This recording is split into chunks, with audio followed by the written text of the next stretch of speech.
Ivan Fernandez Ayana. I am sure that name means nothing to you. But to Abel Mutai, a Kenyan steeplechase 3,000 meters runner, that name makes a whole difference. Both men are athletes, so let me bring you up to speed about them. December 2nd, 2012, in Burlada, Spain. And there's a cross-country race going on. And so Abel is running, and he's ahead of the pack. He's ahead of everyone. You know how we Kenyans do. So he's ahead of everyone. But somewhere along the way, he thought he had gotten to the end of the race. And so he stops, and Ivan is behind him. Ivan catches up with him, and instead of taking advantage of that situation, Ivan led him to the finishing line, and Abel Mutai was still able to win that race. Ivan came in second. When asked why he did that, because really he should have taken advantage and won that race, this 24-year-old Fernandez said, it was his race to win. It was not my race to win. He was ahead of me. With the gap that he had created, I would never have won, and so I would not have claimed his win as my own. It would not have been right. I was not created to do that. I needed to do the right thing. I had to do the right thing. Ivan threw a stone that has cast ripples and created ripples that continue to touch my Kenyan heart. Because you see, in that single act, Ivan was able to give us the idea of the kind of people that the world needs, way more than any declaration, statute, treaty, convention by the UN, by all these world bodies would ever give, because Ivan was not thinking about what to talk about or how to, sometimes you have these meetings on how to become what to become. Ivan was already living it. And so Ivan personifies the kind of people that we need. And I wonder what that means to us today. I will be speaking to us about our role in aligning ourselves to the new dawn of Africa, the Africa that we dream of, and what is the role of individual impact. Number one would be authenticity. Social, political, and environmental activist, the late Professor Wangari Maathai, the first African woman to win a Nobel Peace Prize, declared, "You cannot enslave a mind that knows itself, that values itself, or that understands itself." For the last 6 months, a village in Kenya, residents have been unable to access water or food. The same village, their governor has been charged on suspicion of fraud of 84 million shillings. Do you not see the disconnect between one extreme of greed and hubris and debilitating poverty and lack of basic needs? It almost feels like we Africans are always consistently inconsistent. We have amazing resources, we have a rich culture, we have innovative and resilient people, but we are predictably hopeful, predictably disappointed. Is it possible that when we sit on the world table with other leaders, we Africans need to stop waiting for the world to give us direction and identity, and instead show up with clear intention on who we are, clear intention on what we are about, born authentically of who we are. Take our place at the table of conversations unapologetically. When we look at the continent in Africa from all parts, we have what we can have and what we actually have. It almost feels like the entire continent is having a root canal. The late Thomas Sankara said this: we must find the African way because it is the only way to live in freedom and with dignity. So what is this way that Thomas Sankara not only envisioned, but also actually pursued? You see, this great son of Africa actually tied vision to reality. He built a road network that tied the country from one end to the other without foreign aid. He planted 10 million trees to stop desertification. He required public servants to wear traditional tunics to work. Tunics made of Burkinabe cotton and locally made, so that he could create local industry and build local identity instead of reliance on foreign industry and foreign identity. When he was asked why his portrait was not all over the public offices, as is the norm with African leaders, he said, this country has 7 million Thomas Sankaras, the population of Burkina Faso at that time. Is it possible that this great son of Africa was calling us to own our story? Because you see, it is only when we own our story we can determine how it ends. As long as we keep rewriting our story, we keep making it more palatable and contorting it to fit a certain mold, then we are losing ourselves and our authenticity.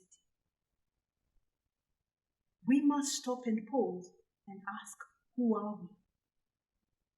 When the world is having conversations, we must show up and have those conversations. We must make our contribution to theories, and this contribution should be infused with our reality and truth, because that is the only way that we can stop reliance on foreign identity and embrace a local identity.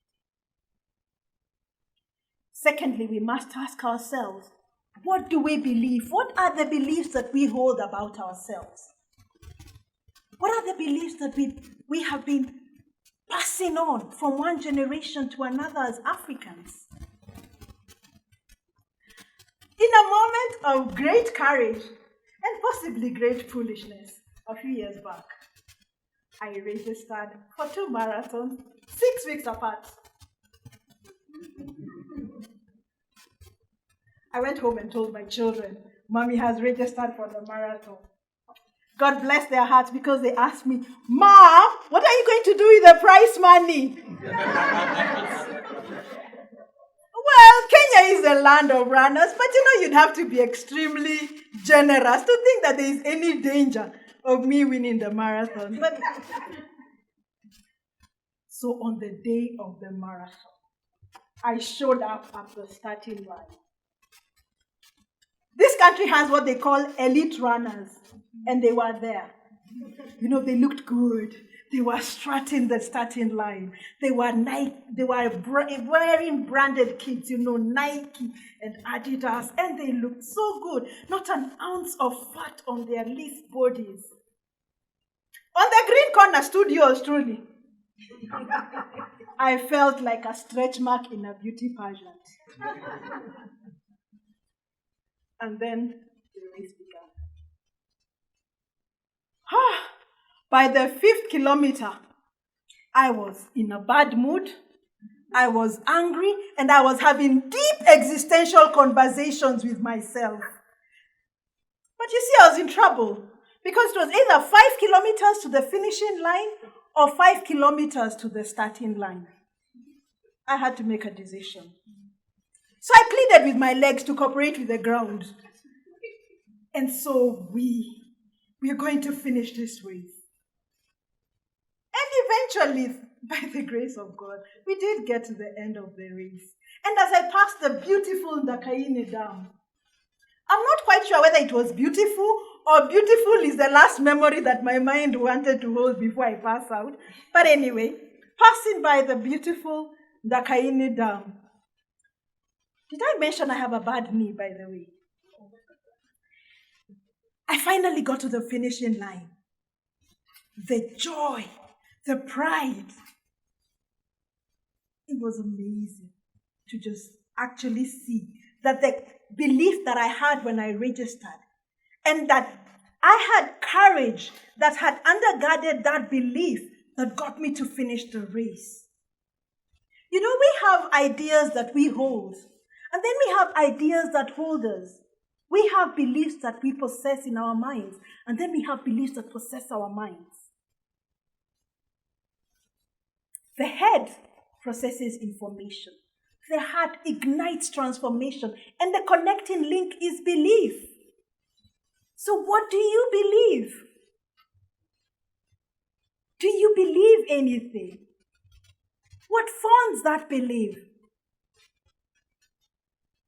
Do you question your beliefs?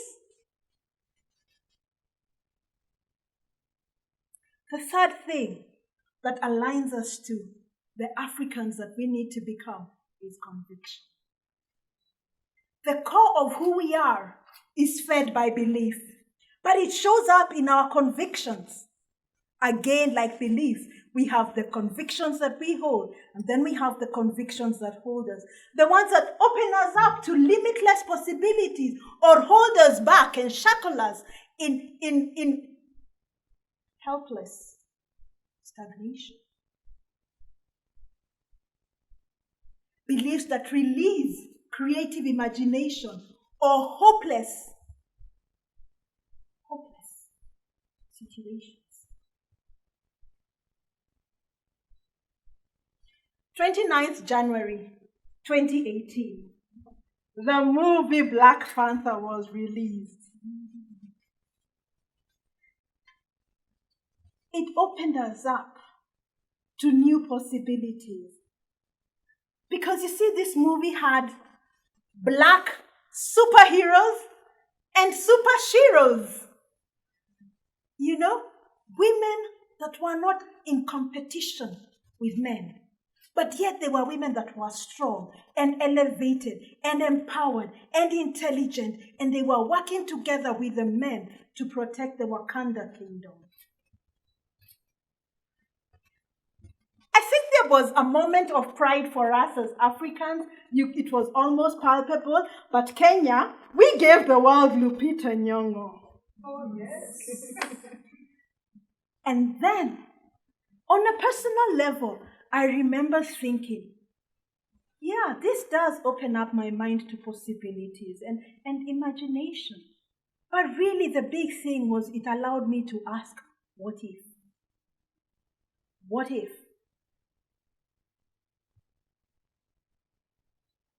You see, the Wakandans had vibranium.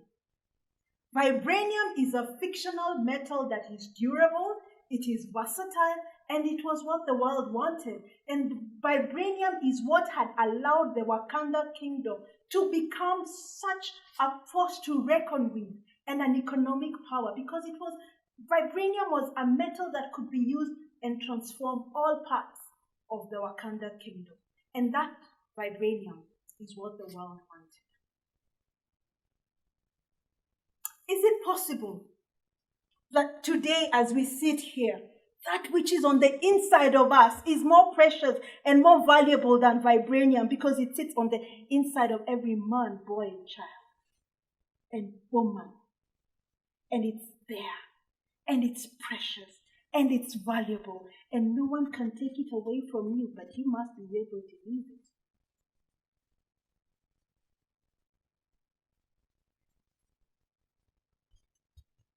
In his book on forgiving,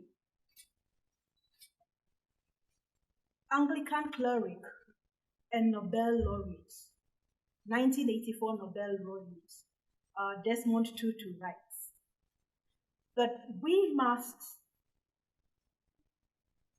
address the pain inside of us, because pain that is left unchecked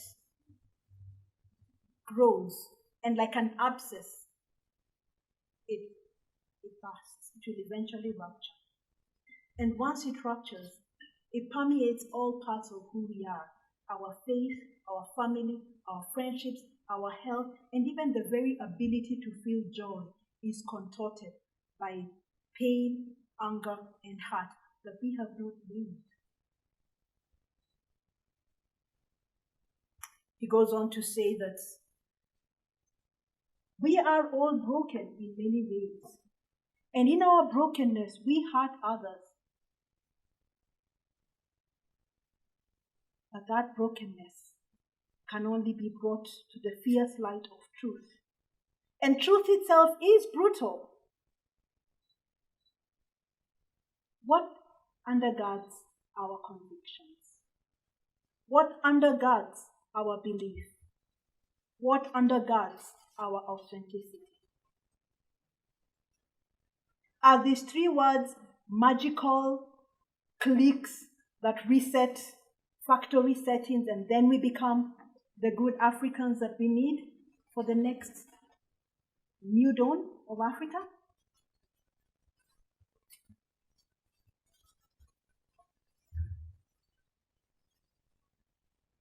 I wonder how many of us interrogate the things that have been passed on to us, the history that we keep being told. Because you see, we cannot repackage history and recreate it and put it in a nice, neat little box and call it culture or call it religion. Behavior that is abusive, shameful, or harmful must be dealt with. We must ask ourselves as Africans what we are going to do with the inequality, the injustice, and the corruption that we have. And we must have crucial conversations, because those crucial conversations will bring us to a place of truth. And it is said that truth shall set you free. But before truth sets you free, you must identify the false beliefs that hold us so that we can experience the freedom that we desire. And so as I conclude, I ask you, Professor Wangari Maathai spoke of being a hummingbird and finding her one thing that allows her to keep doing that one little thing and do it really well. What is your one little thing that you can do? What is your one little thing that will help you uncover, discover, and recover your authenticity, your beliefs, and your conviction? Because the word itself says, "Afri, I can."